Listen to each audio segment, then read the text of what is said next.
My name's Serenity. I'm doing my case study midterm exam on our knee stress tests. So first off, we have a basketball player injured on the court. He fell extended with his right knee extended, and his body twisted in the air. So I'm just gonna run through a few things, and yeah. So first off, we would check the history of him. We would ask, do you remember what happened? This isn't really indicative of any injury. This is just to help us kind of clear out concussion, which we haven't really talked about yet, but it's just good to kind of reiterate that they are in the right mind.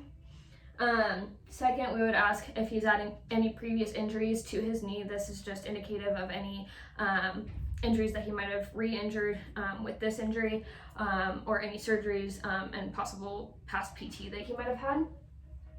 We already saw it happen because we were on the court with him, so we already know the when, where, and how of the injury.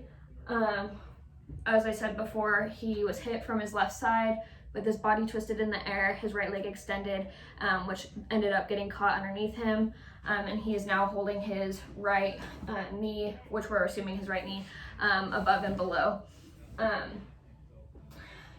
So next we would ask him, where does it hurt? Like I said, we're assuming it was his right knee, but we could ask him, is it on the lateral side, the medial side, behind and front? This would help us indicate and kind of clear out some possibilities of which injury it might be and which stress test we would do. And then finally, we would ask if he's taking any medications. This isn't necessarily to help us, but it is to help those medical professionals that might be taking him to the hospital and giving him more pain meds. So if he's already taken pain meds or ibuprofen before the game, this might help with that information for them. Next, we would check, we would observe for any swelling, atrophy, discoloration, temperature. We would look for any deformities. This includes like broken bones, excess fluid. Obviously, if his patella is dislocated, we'll see a bump on the lateral side, and look for any crepitus, grinding in the joint area, especially since it is his knee. With swelling and atrophy, we would look at the type, the location, and all that, and that would help us narrow down where exactly his injury might be on the knee. Next, we would, based on the mechanism of injury and how his injury occurred, we're assuming that he damaged his LCL, his lateral meniscus, his ACL, his patella, fibula, or IT band, just because he did land laterally on that right leg. We will also be performing a stress test to cancel out the MCL, just to be on the safe side, even though we don't necessarily think it was his medial side. So next I'm going to be going through a few stress tests, which we would do on the court with the athlete. So I'm going to start off with the floating patella.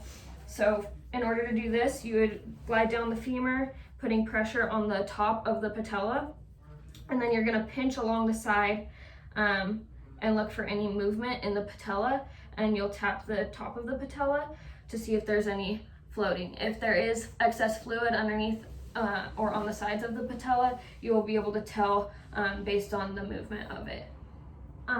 Next, I'm going to be doing the valgus and the varus stress tests. This is just going to be checking for MCL and or ACL injuries. So I'm going MCL or LCL injuries, sorry. So I'm going to be taking the foot. This is just what's comfortable. I'll have you scoot towards me a little bit because I'm short. This is just what's comfortable for me. I'm going to grab right above the ankle joint, and then I'm going to apply pressure on the lateral side to check the MCL and the medial side to check the LCL.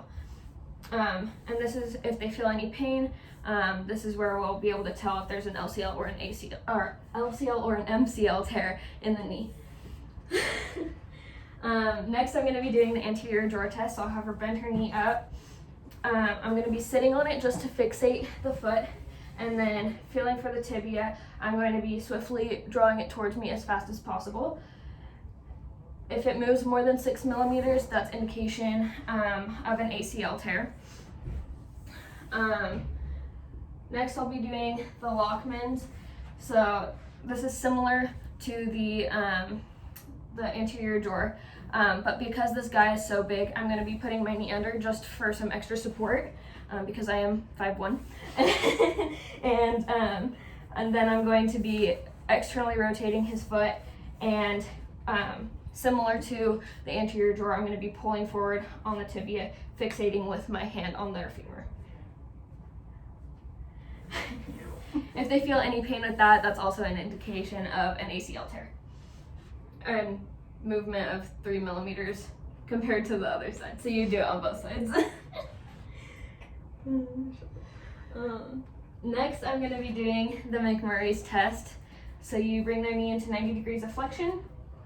Using this hand, I'm going to guide her knee, and I'm going to go through some motions with her foot. So I'm going to bring her into external rotation, fully extended, and we're going to go straight, and then into some medial rotation.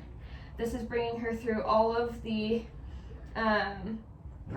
movements of the knee, through which, if they feel any pain, this could be indicative of meniscus injury,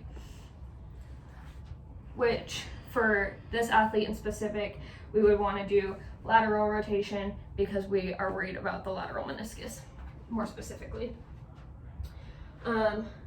Next, I will be doing the hyperextension or drop test. This is also testing the meniscus. So you're gonna have the patient fully relax. I'm holding on to right above the ankle joint and right below the knee joint. And then I'm just gonna drop the knee. And if the knee does not fully extend, so say it ended right here, that would be indicative of a meniscus damage, or if you feel it's like spongy, that would also be indicative of meniscus damage. Finally, I'm going to do the Noble compression test. So you're going to bring the knee into 90 degrees of flexion, apply pressure on the lateral epicondyle, and then you're going to bring the knee into full extension. If there's any pain, that is indicative of IT band syndrome, because the IT band connects at the lateral epicondyle of the knee. And that is all the stress tests that we would complete with this athlete to find out his injury.